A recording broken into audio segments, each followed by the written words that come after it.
There are two main types of cooling: air and liquid cooling. Today, we will talk about both types of cooling and analyze which one is better to use in different situations. Let's start with air cooling. The air cooling system is a method of heat dissipation. It works by expanding the surface area or increasing the airflow over the object being cooled. Now let's move on to liquid cooling. Liquid cooling is a system for removing excess heat from a working object through contact with circulating cooling liquid. I think the main differences between these two types of cooling are clear to you. Let's move on to their advantages and disadvantages. Advantages of air cooling. Let's start with cost. Compared to liquid cooling, air cooling is more affordable. Air cooling is also simpler to install. If we're talking about versatility, air cooling wins again because it is more suitable for most computers compared to liquid cooling. Now the disadvantages.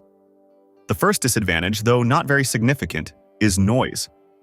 Air cooling systems can sometimes produce noticeable noise due to the fans. Another downside is that air cooling is more limited under high loads. Finally, the last but equally important disadvantage is the size. If your computer case doesn't have much space, air cooling might not be suitable for you. Now let's address the advantages and disadvantages of liquid cooling. Starting with the advantages. The liquid used in liquid cooling is more effective at dissipating heat than air, which is why liquid cooling is considered more efficient. Another pleasant fact is that liquid cooling is completely silent during operation. As we've already mentioned, liquid cooling is more efficient, allowing you to overclock components to higher frequencies. Now let's move on to the disadvantages. Firstly, the price. Liquid cooling systems are more expensive. The next disadvantage is the complexity of installation.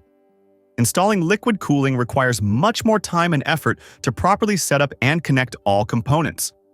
As we know, liquid cooling uses a special liquid, and there is a small risk of leakage, which can lead to damage to the entire computer.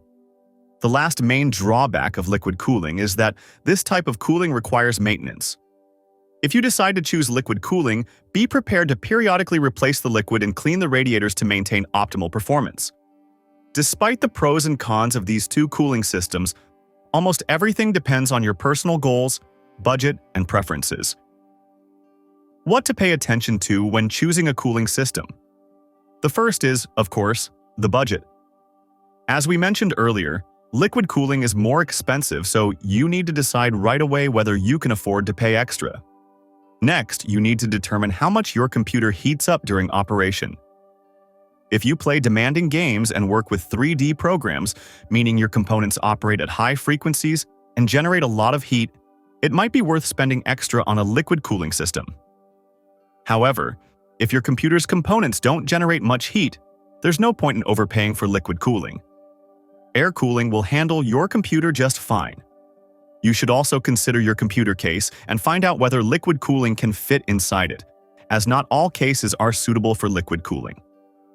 We've already touched on the topic of noise. If noise is a major issue for you, you might want to choose liquid cooling, as it's virtually silent. The final nuance to consider is the installation of the cooling system.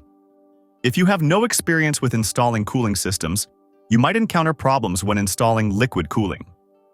Of course, hiring a specialist to install it correctly and explain how to replace the liquid and clean the system is always an option, but keep in mind that this will incur additional costs.